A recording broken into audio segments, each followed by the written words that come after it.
process runs itself, and then, in an instant, it becomes a struggle again. I plan to show how my process for CNC cutting scarf joint necks has developed into an easy and reliable process. When the process is unreliable, it makes this explanation problematic. I ran into several obstacles while making this neck preform. I try to be transparent about my process and show what I learned to my viewers. This video seems calm and relaxing, and that's how the shop appears most of the time. At other times, it's incredibly frustrating, and when the process, used for dozens of necks, fails repeatedly, the key is learning from these failures, striving to find a solution, and with that solution, a way to keep learning and keep making more mistakes.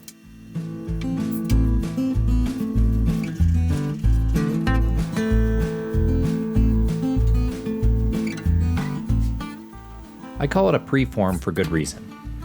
Leaving more stock to shape by hand creates a neck that is both predictable and looks and feels better.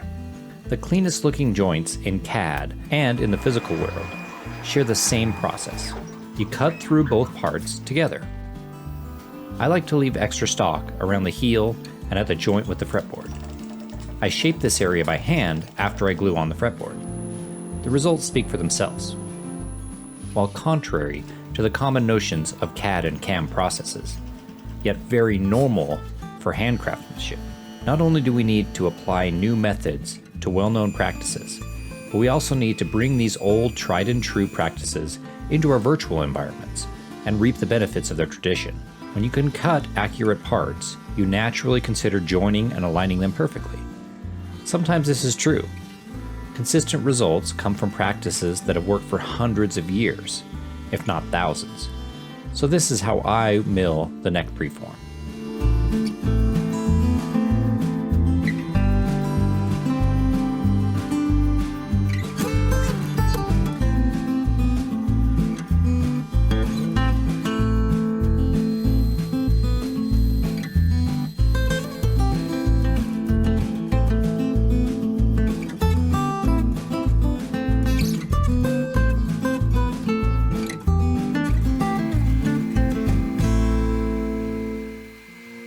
Like many of you, I have taken the time to look intently at the trivial minutiae of natural objects. The tangent curves and abrupt geometric changes of these natural shapes tell an interesting story. The interesting textures and natural color combinations invite us to think about their origins. Small stones millions of years in the making, and millions more in the endless cycle of decay and reconstruction. Or twisted pieces of scrub oak with tightly weaved grains grown slowly, starved by drought, clinging to a rock slope for decades in the making. It's something intrinsic to us, to our sense of wonder and understanding of the surrounding space. The materials we build with hold the same qualities. The order of operations, natural or artificial, fascinate me. The tactile and visual impact of well-built and well-designed objects will always intrigue us. But there is more to it. How were they made? That's a much more appealing topic. Sure, Stradivarius violins are iconic, but I would be much more interested in the forms, tools, and design processes used to make them. Are my assumptions about how to create these shapes similar or different to the ideas of the great masters? The impact of these items made by nature or talented artists impact us in similar ways. Look closely at objects that make you wonder. Think about how they are created, grown, worn, aged, and what will eventually become of them.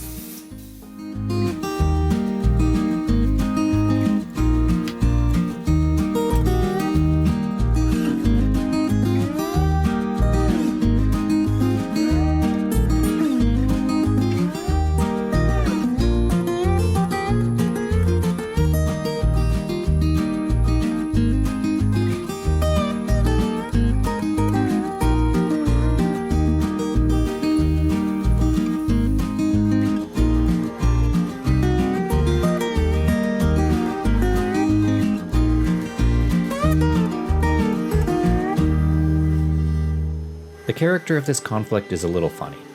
there are more parallels than differences. Is there any difference between the mechanical force created by my muscles and the electrical energy imparted in the permanent magnets of CNC motors? How much difference is there between the data sent to these motors and the signals in my brain making the quick adjustments necessary to angle my frame and apply force to tools? One is efficient and the other is accurate.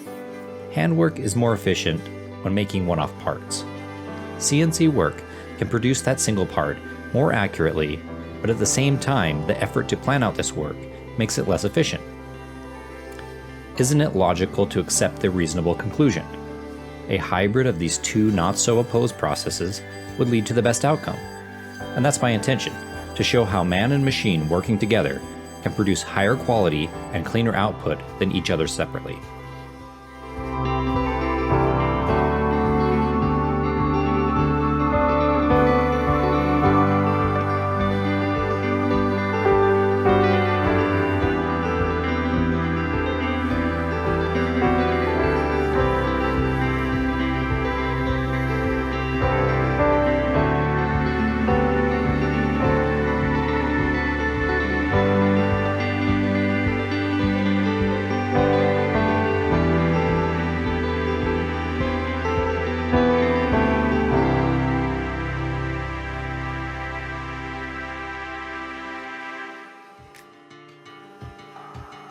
Without this debate, we wouldn't be here talking about it, so I can't say that I'm disturbed by it.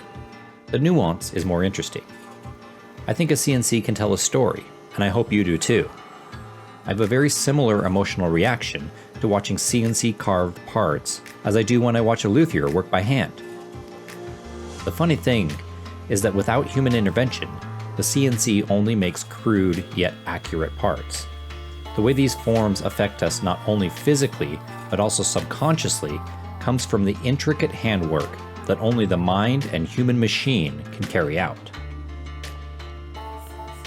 You can feel a ridge as small as 1/1000th of an inch, and I would argue even less. The most precise instruments cannot perceive the work with the depth of intensity of the human senses.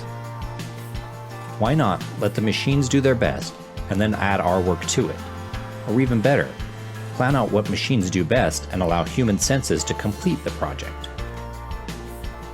It's nearly impossible to design a smooth transition that feels satisfying in CAD. And it's relatively easy to do this with hand tools. Trial and error is the only method used when 3D modeling to create physically satisfying forms. It's relatively simple to learn the skills necessary to work a piece of timber into a gratifying shape, and I would argue that it's innate to the human experience.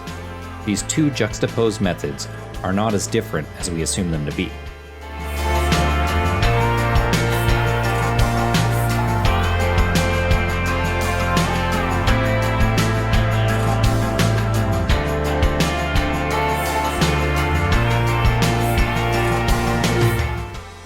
Are we caught in the struggle to hold on to the old methods so we don't lose them? Or is there something in us that purely resists change, some premortal fear? This fear is more present to the older of us. And as I grow older and somewhat wiser, I understand this more and more. The excited youth within us embrace technology and eagerly work to understand it. And the wisdom of experience teaches us to hang on to the past. The trick is that the wise, experienced, and youthful eagerness exists in all of us, no matter our physical age. We can embrace the duality of our psyche and use the fools within us to bring our ideas to life.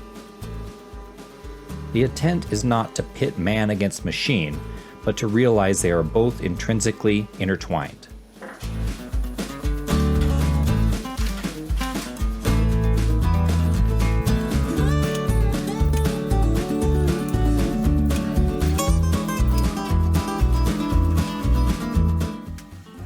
I plan to show more handwork in my videos. Folks think I only do CNC work. The next part of this build will cover how I take the preform and fretboard and carve it into a perfect neck. Fingers crossed. I could have gone a lot further with this neck on the CNC, so please stick around and see what comes next. The plan is to show how rudimentary CNC neck carving can make hand-shaped necks relatively easily. There's no reason or particular skill involved with rough carving. I don't feel like having the machine do this for me makes the instrument any less handmade. And I'm sure someone will argue this point, and I look forward to that conversation. Thanks for staying and listening to my off-topic muses. I am continually amazed at the response I get from these videos.